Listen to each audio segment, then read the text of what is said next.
Кыргызстане началась реализация закона о добровольной легализации и амнистии активов физических лиц. Напомню, что 9 июня 2023 года вступил в силу закон Кыргызской Республики о добровольной легализации и амнистии капиталов физических лиц. Согласно закону, легализационная кампания будет длиться до 9 июня 2024 года.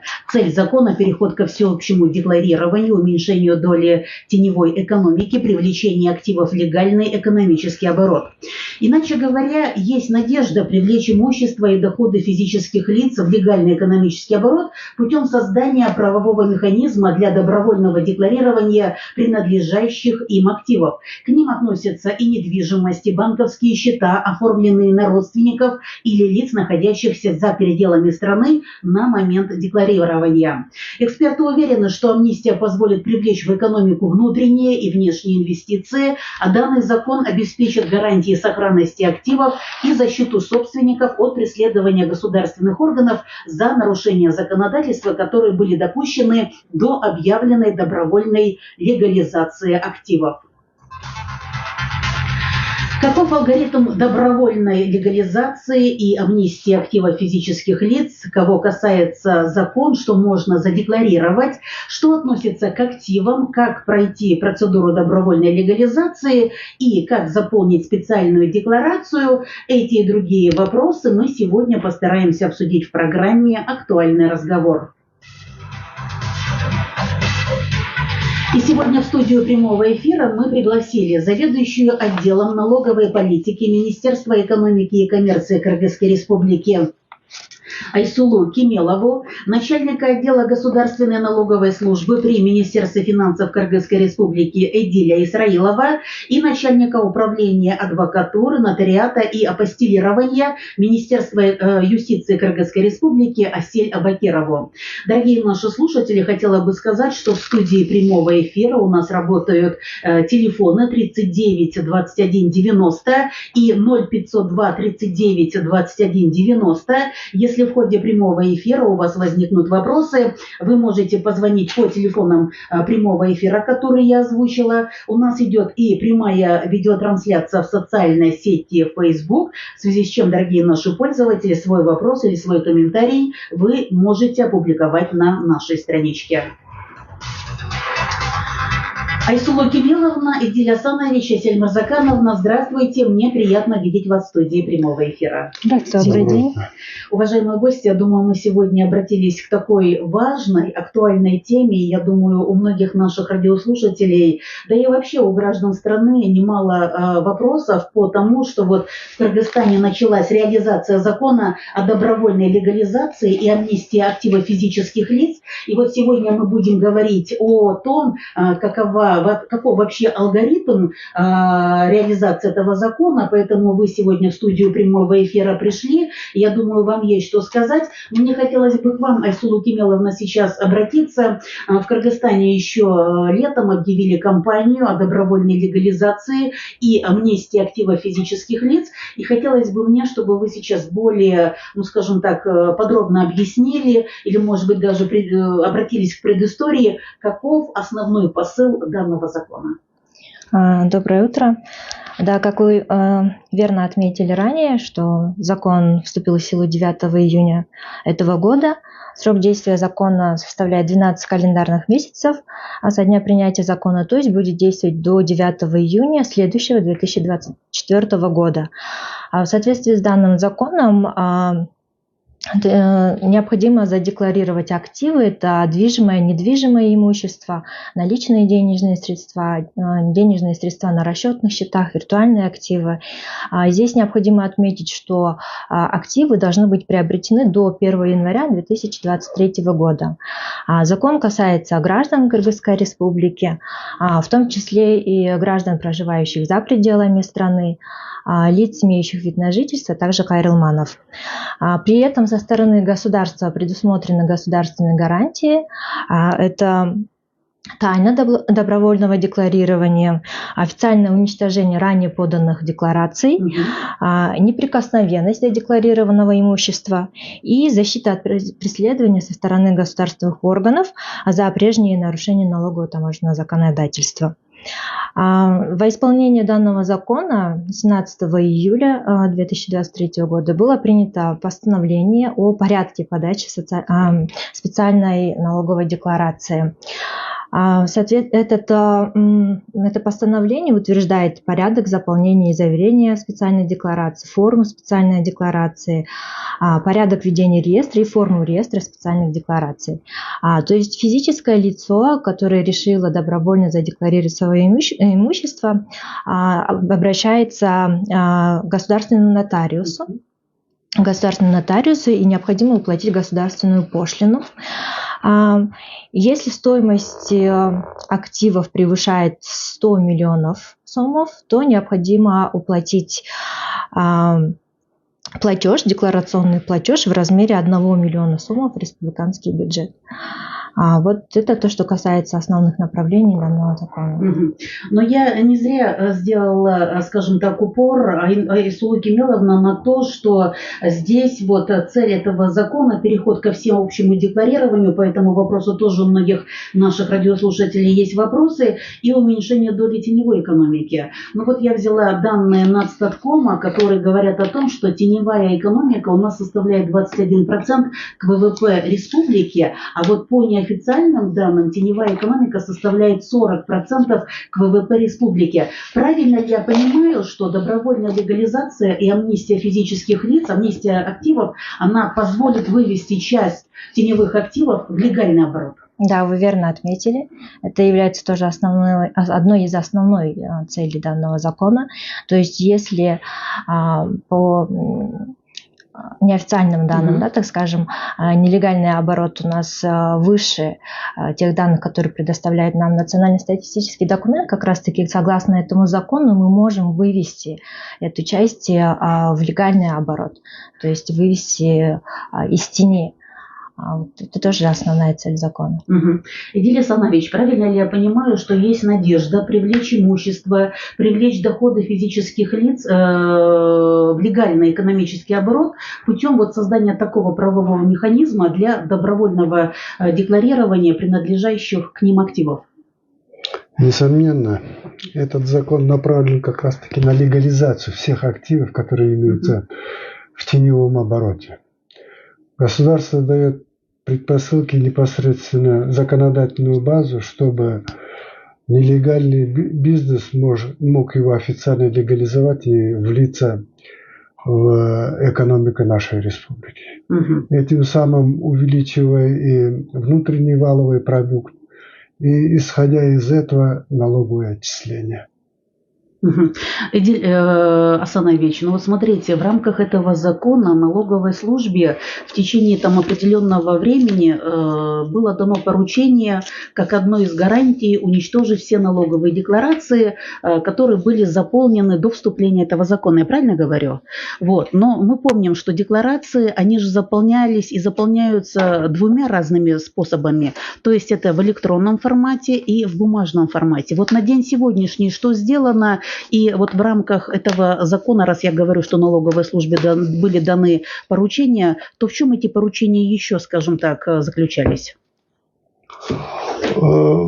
Частью 1 пункта 6 данного закона даны гарантии, что государство уничтожит те ранее поданные декларации до вступления этого закона.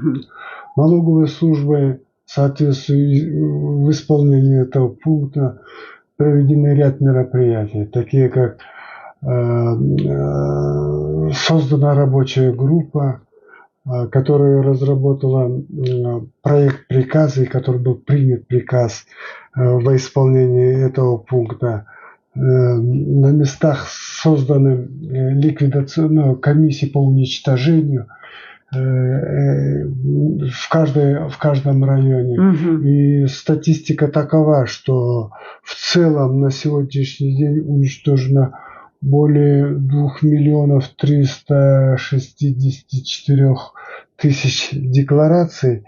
Из них на бумажном носителе более 1 432 000 деклараций. И более 931 декларации так поданы физическими лицами в электронном формате. Поэтому все поданные декларации в налоговом органе согласно пункта 1 пункта 6 данного закона исполнены. Эдиль Асанович, ну вот вы отметили, что были уничтожены декларации как на бумажных носителях, так и в электронном формате. Но мне помнится вот то мероприятие, которое было организовано со стороны налоговой службы, когда на Бишкекском, по-моему, мусорном полигоне были уничтожены декларации, которые заполнялись на бумажном носителе, да? А есть же у нас были декларации, которые заполнялись в электронном виде. Они были уничтожены там же или здесь вот совсем другая ситуация? Вот есть у вас такой орган, да, как Салык-сервис, где они были уничтожены, тоже вот очень много вопросов касательно электронных деклараций. Ну, как вы правильно отметили, на бумажном носителе декларации ранее налоговой службой был заключен договор с мусорным полигоном о уничтожении. И 7 июня налоговая служба была непосредственно доставили эти бумажные носители на этот полигон, и путем сжигания эти декларации были уничтожены. В электронном формате государственное предприятие «Салык-сервис» в электронной системе по своей программе было произведено уничтожение всех электронных записей, которые предоставлены были физическими лицами электронных деклараций. Айсулу Кемеловна, данный закон, о котором мы сегодня говорим, он распространяется на объекты декларирования или активы, которые были получены декларантом в срок до 1 января 2023 года. Верно. И вот здесь вот у меня возникает вопрос. Вот такое отношение к процедуре добровольной легализации и амнистии активов физических лиц объясняется чем? Что вот большая часть физических лиц, они до сих пор не исполняли или, может быть, не исполняют, или исполняют, ну, скажем так, абы как, безответственно свои налоговые обязательства? Здесь надо отметить, что речь идет о доходах и имуществе, которые не были задекларированы. Да? То есть здесь еще хотелось бы отметить, что ранее также аналогичный закон у нас был, который у нас был принят в 2022 году. Но, как показывает практика, за 2021-2022 год лиц, которые добровольно задекларировали имущество, оказалось не так уж и много. В этой связи вот в этом году был принят новый закон. Мы с принятием этого закона надеемся, что более увеличится количество лиц, потому что данный закон, в отличие от предыдущего закона, он предоставляет государственные гарантии, как я отметила ранее, что не преследование, да, со стороны государственных органов, так что тайна добровольного декларирования. Поэтому мы этим законом хотим вовлечь чтобы больше лиц могли задекларировать имущество. Напомню, телефоны прямого эфира 39 21 90 и 0502 39 21 90. Асель Мурзакановна, вот вопрос вам. Скажите, пожалуйста, вот тайну раскрытых таким образом данных будет хранить нотариус. Мы об этом тоже с вами поговорим, но хотелось бы вот о чем сначала вас спросить. Правильно ли я понимаю, что гражданам страны дается, наверное, уже чуть менее года для того, чтобы прийти в государственную нотариальную контору, заполнить какой-то определенный специальный бланк, который разработан наверняка специалистами Министерства юстиции, и записать всю информацию о том, что было заработано, что было нажито, вот, скажем так, до этого момента? Во-первых, здравствуйте. Спасибо вам за очередное приглашение на вашу студию. Что касается добровольной легализации и амнистии активов физических лиц, то на сегодняшний день, как было уже сказано, было принято постановление Кабинета министров, которое утвердило порядок заполнения и заверения спецдекларации, форму специальной декларации и порядок ведения реестра. На сегодняшний день любой гражданин имеет право обратиться в государственную нотариальную контору по месту жительства или регистрации и заполнить бланк специальной декларации. Бланк специальной декларации был разработан специалистами Государственной налоговой службы, потому что в соответствии с законом только они имеют право разрабатывать бланки деклараций. Значит, на сегодняшний день по городу Бишкек заполнено около 200 специальных деклараций. Что нужно сделать, чтобы заполнить? Во-первых, я хочу сказать, что любой гражданин имеет право обратиться сам, либо через представителя, то есть выдать доверенность на заполнение бланка специальной декларации. Для того, чтобы государственная нотариальная контора заверила специальную декларацию, необходимо предоставить документ, удостоверяющий личность, значит, квитанцию об уплате государственной пошлины, и если он выступает по доверенности, саму доверенность. Государственный нотариус проверяет, удостоверяет, устанавливает личность обратившегося, проверяет бланк или квитанцию, да, об уплате государственной пошлины и нету ли данного лица в списке разыскиваемых лиц международном и национальном. Если, значит, других оснований отказа порядок не предусматривает. Таким образом, значит, в данном случае я хочу отметить, что государственный нотариус не проверяет содержимое декларации, он лишь удостоверяет подлинность подписи лица обратившегося. Государственная пошлина на сегодняшний день за удостоверение подлинности подписи составляет 50 сомов.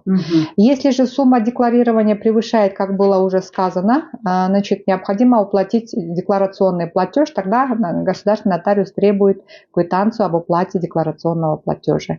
Необходимо сказать, что на сегодняшний день открыт специальный счет, на который необходимо уплачивать данный декларационный платеж.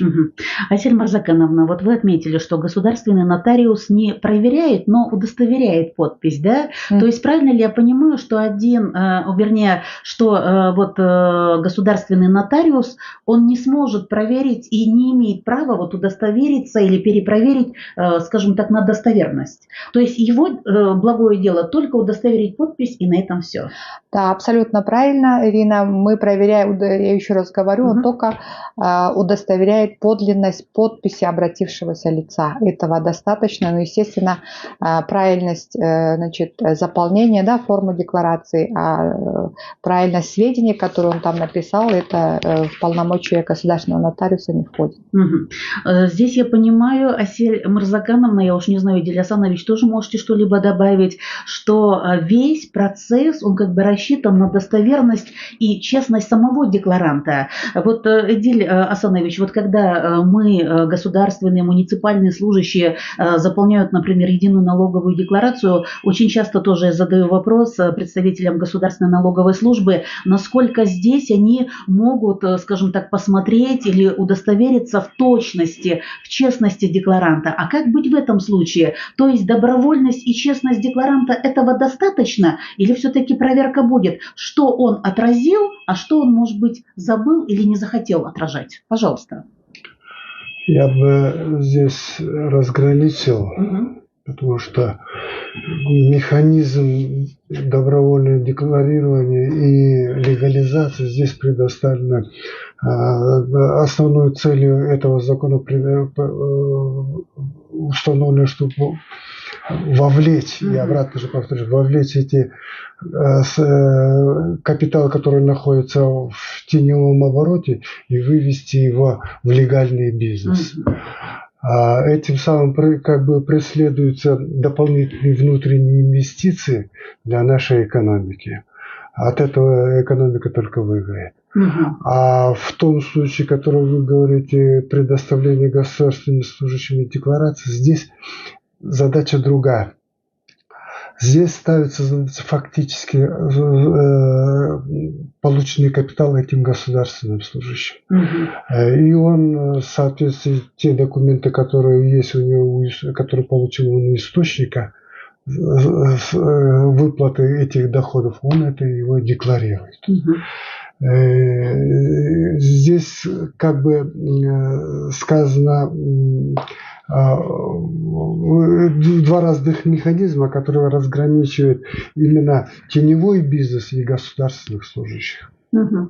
Я ведь тоже не зря задаю этот вопрос, Асель Мурзакановна, по поводу того, что добровольность и честность декларанта, я понимаю, что приветствуются, но если вдруг он не все отразил, то, что он заработал, то, что он нажил, а как теперь проверить то, что на самом деле он отразил то, что имеет? Я думаю, по этому вопросу у вас тоже есть, скажем так, ответ на этот вопрос. Ну, давайте я, наверное, добавлю. Во-первых, я хотела бы, пользуясь случаем, призвать всех лиц, которые хотят легализовать свое имущество, все-таки подать эту специальную декларацию, потому что у нас вот эта кампания уже была несколько раз, как было уже отмечено, мы не достигли тех целей, которые были поставлены. В этом году она уже 5-я по счету. И я думаю, что новый закон, он был разработан с учетом тех замечаний, предложений, все это мы постарались учесть, и сейчас, как было уже сказано, государство предоставляет гарантии того, что, значит, этот человек не будет в последующем подвергаться каким-либо преследованиям. Что касается честности, я думаю, что если он какую-то часть сейчас задекларирует, да, и какую-то часть он попробует утаить, да, скажем так, это останется на совести декларанта. Но дело в том, что в ту часть, которую он декларирует, от этой он будет освобождаться в последующем от ответственности, да, то есть в этом случае. А от того имущества или от тех активов, которые он не задекларировал, тогда, конечно, государственные гарантии предоставляться не будут. Поэтому, как было уже сказано, это уже прекрасная возможность. Я думаю, что сейчас многие граждане, наверное, думают, стоит, не стоит декларировать, да, не будет ли в последующем, не обернется ли это в последующем какими-либо наказаниями, либо преследованием. Я думаю, что сейчас у наших граждан есть очень хорошая возможность открыть все свои активы и работать уже, скажем так, с чистого листа. Айсулу Кемеловна, ну вот помнится мне, когда вот вопрос легализации комментировал и президент страны Садыр Джапаров, он объяснял цель этого закона в том, что вот в стране более 200 богачей, миллионеры, миллиардеры, все они хранят деньги в заграничных банках, они строят в других странах заводы, фабрики на миллионы, миллиарды долларов. И цель этого закона – легализовать эти деньги и хранить в кыргызстанских банках. Вот. И, значит, банки должны получить выгоду. И если построить на нашей территории заводы и фабрики, то, соответственно, могут появиться дополнительные рабочие места. Айсулу Кемеловна, ну вот смотрите, тоже возникает вопрос. Мы, кстати, уже начали говорить о том, что это 5-я в стране, скажем так, кампания по легализации, и тоже были большие ожидания от 1-й, 2-й, 3-й, 4-й, да, кампаний, и тоже сейчас многие граждане задаются таким вопросом, захотят ли те граждане, которые не легализовали свое имущество, ну и дальше, скажем так, свои истинные доходы скрывать. Это 5-я амнистия капиталов, насколько у Министерства экономики и коммерции есть, ну скажем так, большие ожидания от реализации данного закона? Да, я вот ранее отметила об особенности данного закона, чем он отличается от предыдущих, так это то, что декларант освобождается от обязанности предоставления информации об источниках происхождения его активов. То есть, когда он декларирует, у него не возникает обязанности объяснять, когда и как у него было приобретено, но предоставляется возможность в течение этого периода, в срок действия вот этой декларационной кампании, добровольно заявить и задекларировать.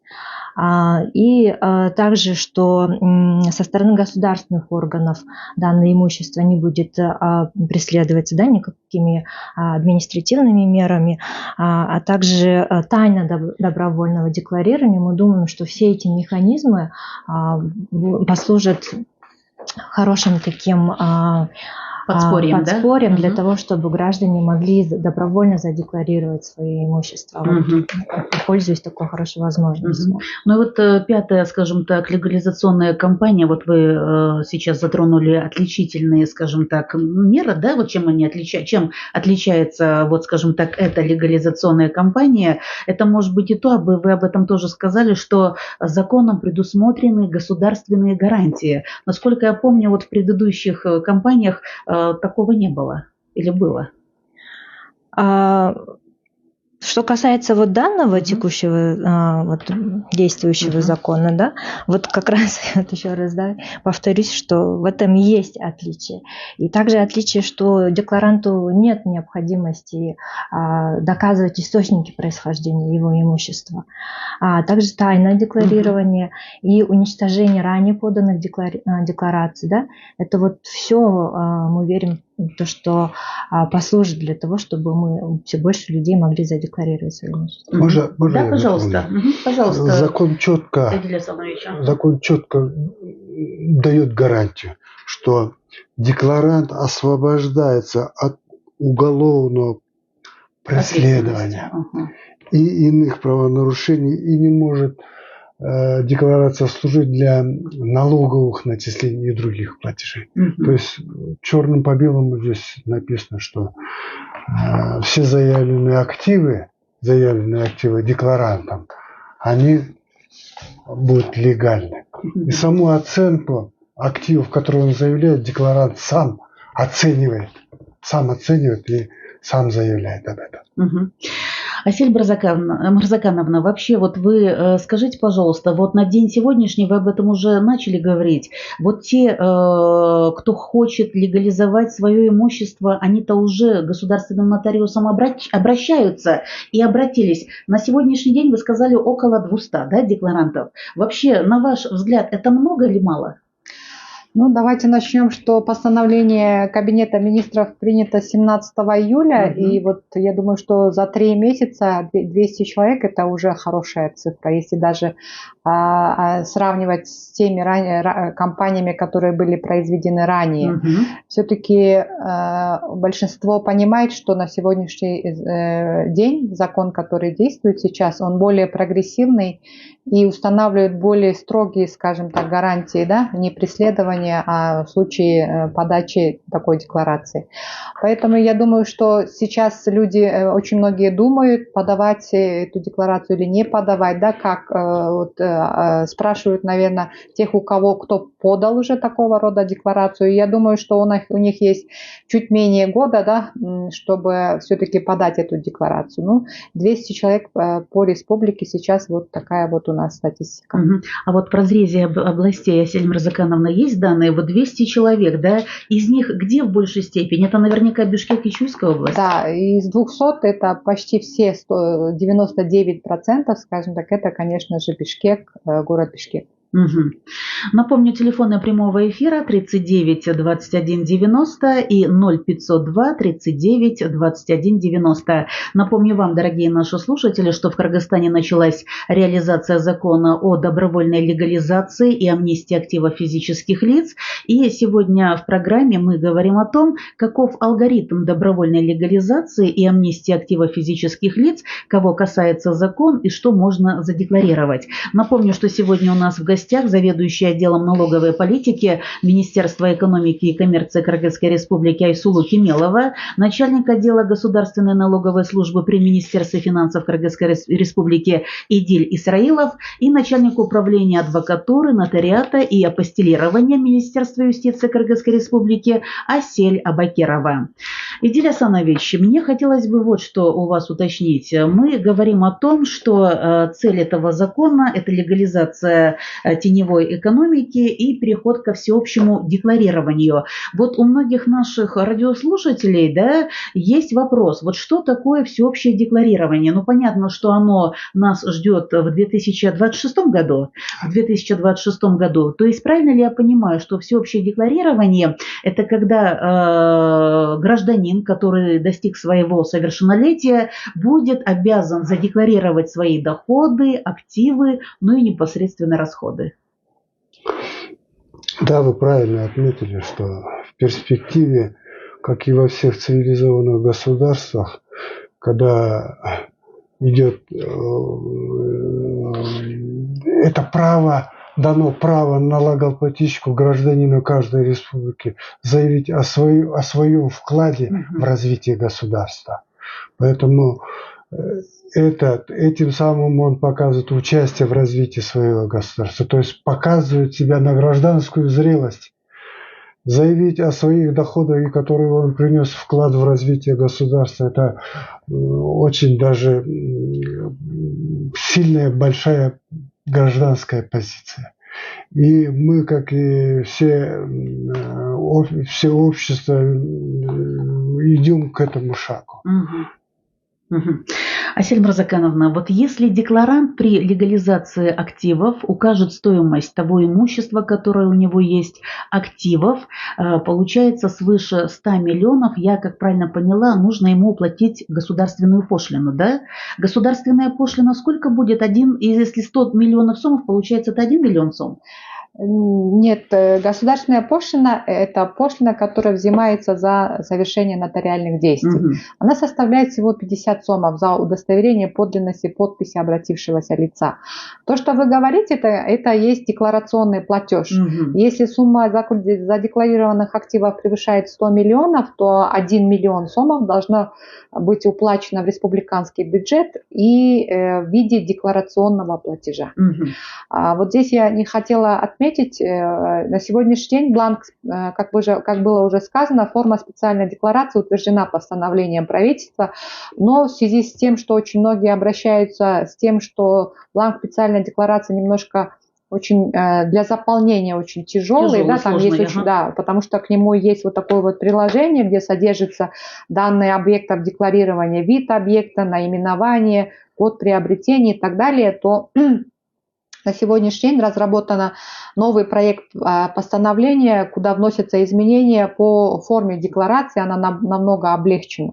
Возможно, это тоже послужит своего рода, значит, залогом того, что люди, которые будут обращаться, они будут давать только наименование, допустим, да, документа, подтверждающее право собственности декларанта на декларируемый объект, и этого будет достаточно.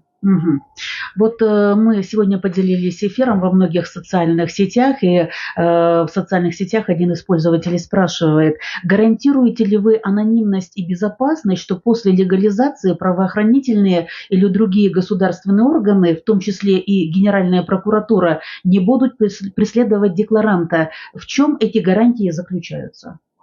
Ну, вот вопрос такой. Пожалуйста, Айсулу Кемеловна, вы ответите. Да.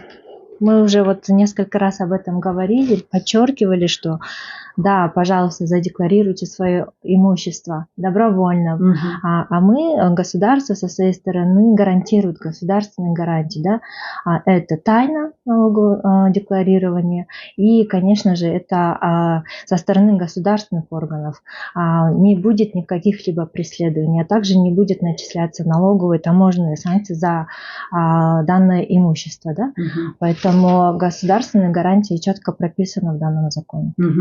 Асель Мурзакановна, ну вот смотрите, мы сегодня говорим о том, что каждый декларант может прийти, заполнить декларацию, или вы, как чуть ранее сказали, это может сделать, ну скажем так, представитель, да, на основании доверенности. Вот смотрите, специальная декларация, вы ее уже упростили или собираетесь только упростить? Насколько, я сейчас, подождите, закончу вопрос. Вот насколько сейчас, если декларант обратится, да, в государственную нотариальную контору, он может ее легко заполнить. Я тоже не зря задаю этот вопрос. Почему? Потому что тоже вот когда государственные, муниципальные служащие заполняли, скажем так, декларацию на бумажных, электронных носителях, тоже возникал ряд вопросов, как же ее заполнить. Вот на сегодняшний день, если, например, декларант возьмет в руки или на руки вот эту вот, скажем так, специальную декларацию, не будет каких-либо, скажем так, трудностей ее заполнить? Очень хороший вопрос, Ирина, потому что очень часто при заполнении даже той декларации, которую мы обычно привыкли заполнить, да, мы иногда прибегаем к помощи сотрудников Государственной налоговой службы, потому что для несведущего лица это очень-очень тяжело, и мы боимся все-таки ошибиться, потому что это определенные, наверное, санкции. Поэтому, и еще раз говорю, с учетом поступивших замечаний, предложений о том, что все-таки специальная декларация и вот приложение к ней содержит данные объектов декларирования, они тяжелы для заполнения для определенных лиц, да? Особенно, допустим, если деньги или недвижимость находится за рубежом. Поэтому с учетом всех этих предложений со стороны Министерства финансов разработан проект постановления о внесении изменений в форму специальной декларации. Я знаю, что он на сегодня находится на стадии рассмотрения, еще не принят, но я думаю, что в ближайшее время мы его сможем принять. Так вот, в соответствии с новым с проектом постановления, там только специальная декларация на одном листе, без вот этого приложения к нему. И это намного облегчит подачу специальной декларации. Но смотрите, Асель Мырзакановна, надо обращаться только к государственным нотариусам. Я понимаю, что вот многие, конечно, сейчас сетуют на то, что государственных нотариусов в стране не так много, и поэтому будут ли очереди, если, например, взять какие-то, может быть, отдаленные регионы страны, то насколько там может возникнуть проблема с обращением к государственному нотариусу. Государственных нотариусов у нас сколько? Вот государственных нотариальных контор? У нас 90 государственных нотариусов по республике. Что касается очередей, Министерством юстиции ведется системная реформа нотариата. На сегодняшний день, чтобы учитывая, что есть большие очереди, раньше существовала монополия государственных нотариусов на ряд нотариальных действий. Это наследственные дела могли открывать только государственные нотариусы. Мы, учитывая это, все наследственные дела передали частным нотариусам. Наложение, снятие запрещений раньше только делали государственные нотариусы, мы вообще это нотариальное действие вообще убрали. То есть Министерство юстиции стремится к тому, чтобы вот те очереди, которые у нас есть, минимизировать. И на сегодняшний день вы можете обратиться не только по месту регистрации в государственную нотариальную контору, но и по месту фактического жительства.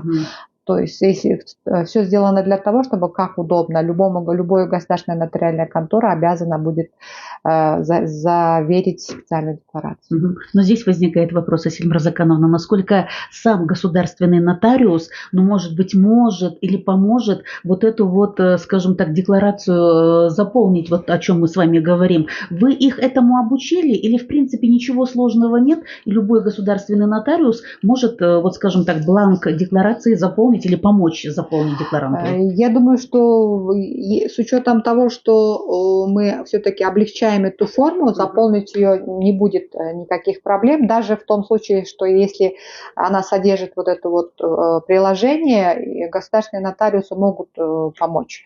Что касается, делали мы специально обучение, мы, когда раздавали специально, то есть Министерство юстиции путем изготовления бланка специальной декларации, а бланк спецдекларации – это бланк строгой отчетности.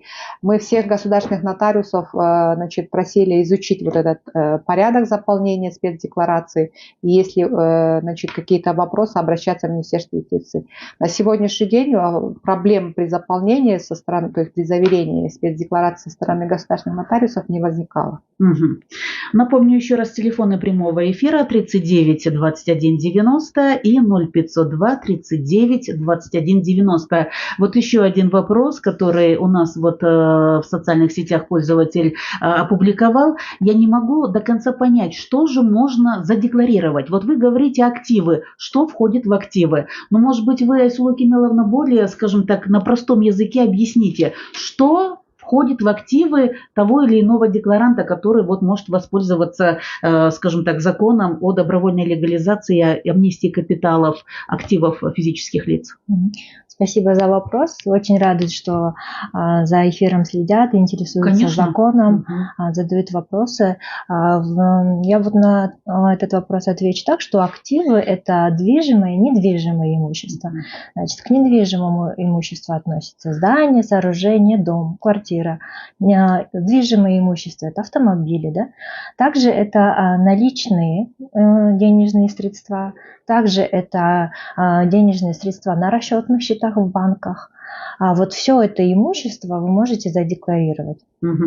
Ну, я думаю, Айсулу Кемеловна, у наших граждан, радиослушателей тоже не зря такие вопросы возникают и, соответственно, задаются, вот, пользуясь сегодняшним эфиром. Почему? Потому что людям нужно четко и ясно наверняка объяснять причины и преимущества легализации. Это вы понимаете, о чем идет речь, да? Вот Идиль Асанович понимает, Асель Мырзакановна, но тем не менее, нужно вот более, скажем так, подробно разъяснять и объяснять, а это своего рода наверняка создаст, может быть, широкую поддержку, успокоит законопослушных граждан, налогоплательщиков. Ведь процедура легализации, как я понимаю, она должна быть прозрачной, должна быть понятной, чтобы многие понимали, в чем суть вот того разговора, в чем суть алгоритма добровольной легализации.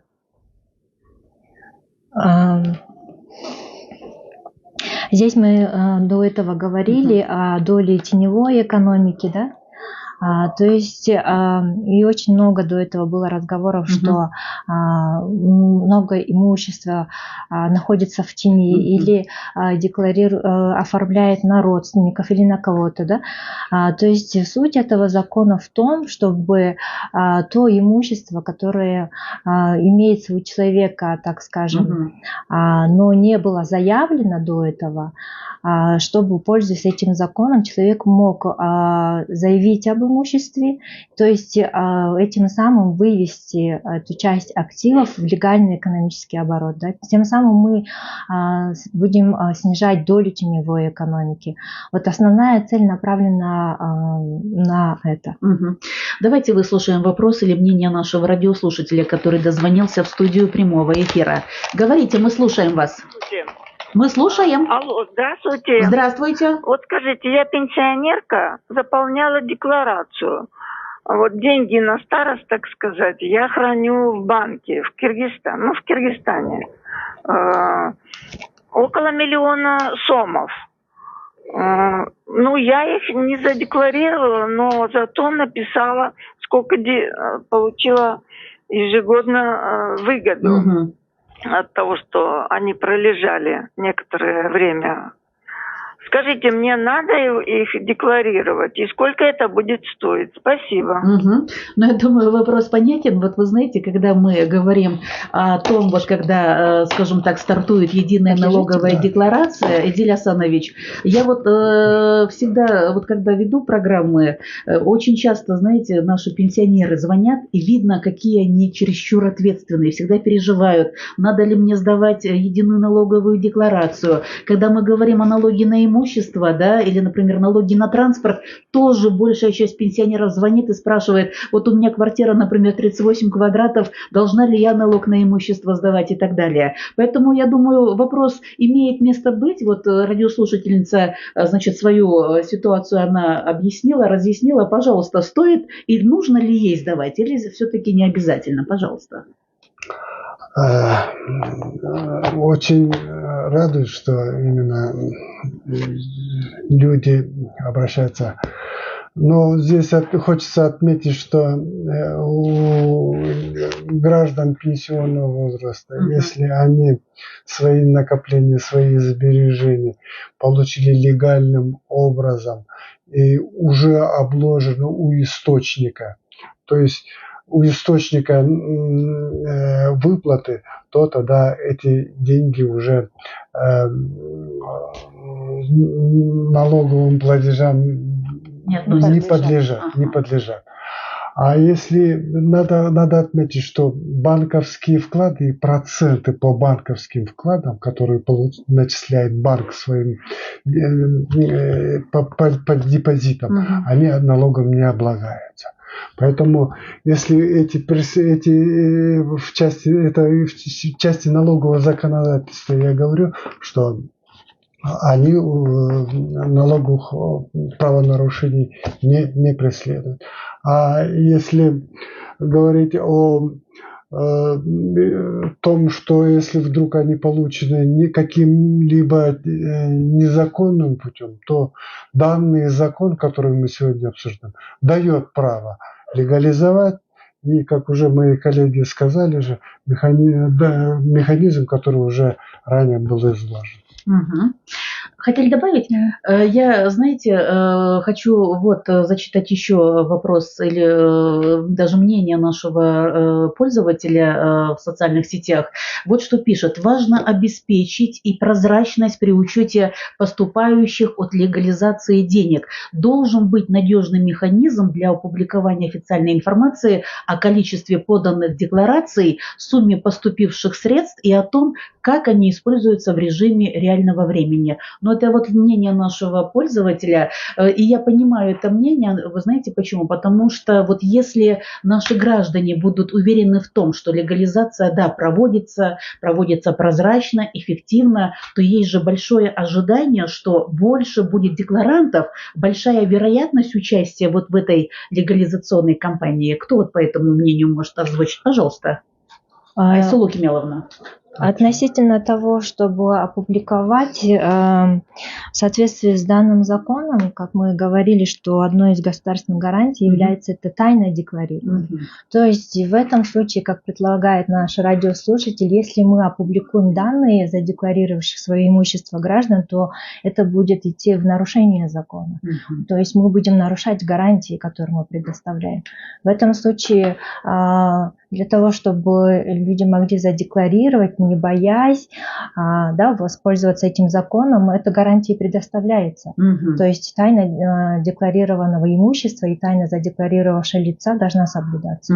Асель Мырзакановна, вы чуть ранее отметили, что на сегодняшний день уже около 200 декларантов подали декларацию, обратились в нотариальные государственные конторы. Но ведь эта информация, она ведь открытая. Вы вообще будете информировать, сколько, например, через месяц, через два, скажем так, количество тех, кто хотели и хотят легализовать свое имущество? Я думаю, что данные о количестве поданных спецдеклараций это тайной не является. Другое дело, как моя коллега сказала, речь идет о том, что мы не можем давать информацию, кто подал, на какое имущество подал, какие активы зарегистрировал, задекларировал и так далее. Это уже и нотариальная тайна, и тайна, которую мы должны соблюдать в соответствии с законом о добровольной легализации. Можно я дополню? Да, пожалуйста. Важно отметить, что этот закон предусматривает именно декларирование этих своих активов, и при этом сам бланк декларации в единственном экземпляре находится у самого декларанта.